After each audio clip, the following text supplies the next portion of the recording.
తాళ్లరేవు మండలం పరిధిలో నీలపల్లి, జార్జిపేటతో పాటు 6 గ్రామాలలో వైఎస్ఆర్ కాంగ్రెస్ పార్టీ రచ్చబండ కోటి సంతకాల సేకరణ కార్యక్రమాన్ని నిర్వహించారు. వైఎస్ఆర్ కాంగ్రెస్ పార్టీ మండల కన్వీనర్ కాదా గోవింద్ కుమార్ అధ్యక్షతన జరిగిన ఈ కార్యక్రమంలో ముమ్మిడివరం మాజీ ఎమ్మెల్యే పొన్నాడ వెంకట సతీష్ కుమార్, రాష్ట్ర నాయకులు పితాని బాలకృష్ణ, నియోజకవర్గ అబ్జర్వర్ చెల్లిపోయిన శ్రీను, జడ్పీటీసీ దొమ్మేటి శ్యామ్యుల్ సాగర్, మండల వైఎస్ఆర్ కాంగ్రెస్ పార్టీ నాయకులు, కార్యకర్తలు పాల్గొన్నారు.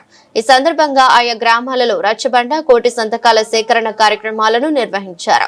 నీలపల్లి గ్రామ కమిటీ కన్వీనర్ గా రెడ్డి సతీష్, జార్జిపేట గ్రామ కమిటీ కన్వీనర్ గా రెడ్డి నాగులను ఎన్నుకుని ఘనంగా సత్కరించారు.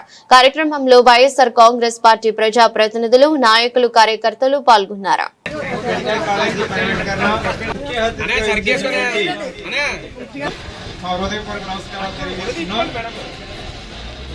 అదేవిధంగా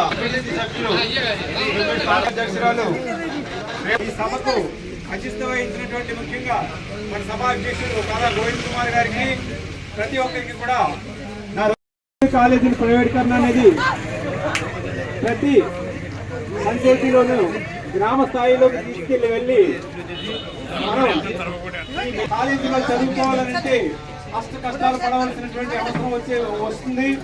అదేవిధంగా ఇప్పటికే మరి మహనీయుడు వైఎస్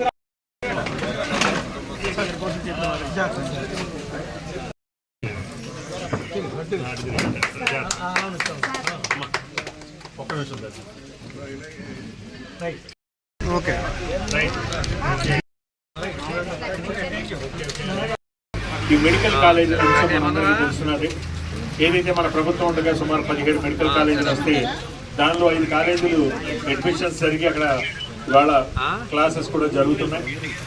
ఏదైతే మిగతా కాలేజీలు ఏదైతే ఉన్నాయో ఇవన్నీ కూడా ప్రైవేట్ పరం చేయాలనే ఉద్దేశంతో చంద్రబాబు నాయుడు కూటమి ప్రభుత్వం ఇవాళ తీసుకున్నటువంటి ఒక అనాలోచిత నిర్ణయాన్ని ఇవాళ వ్యతిరేకిస్తూ మన రాష్ట్ర అధ్యక్షులు, మన పార్టీ అధ్యక్షులు ఇచ్చిన పిలుపు మేరకు ఈ రాష్ట్రంలో 1 కోటి సంతకాల సేకరణ చేసి దీని ద్వారా ప్రజలు ఈ నిర్ణయాన్ని వ్యతిరేకిస్తున్నారని చెప్పి ప్రపంచానికి తెలియజేసి ఏదైతే కూటమి ప్రభుత్వం కళ్ళు తెరిపించి ఇది ప్రభుత్వమే ఈ మెడికల్ కాలేజీలు ప్రభుత్వ ఆధీనంలోనే నడిపించాలని చెప్పి ఏదైతే ఒత్తిడి తీసుకొచ్చే ఒక కార్యక్రమంలో భాగంగానే ఈ కోటి సంతకాల సేకరణ చేయడం జరుగుతుంది. దానిలో భాగంగానే ఇవాళ మన నియోజకవర్గం నుంచి ఒక 60,000 సంతకాలు మనం సేకరిస్తున్నాం. ముఖ్యంగా మీ జార్జిపేట నుంచి కూడా మీరందరూ కూడా ఈ సంతకాల సేకరించి కంప్లీటా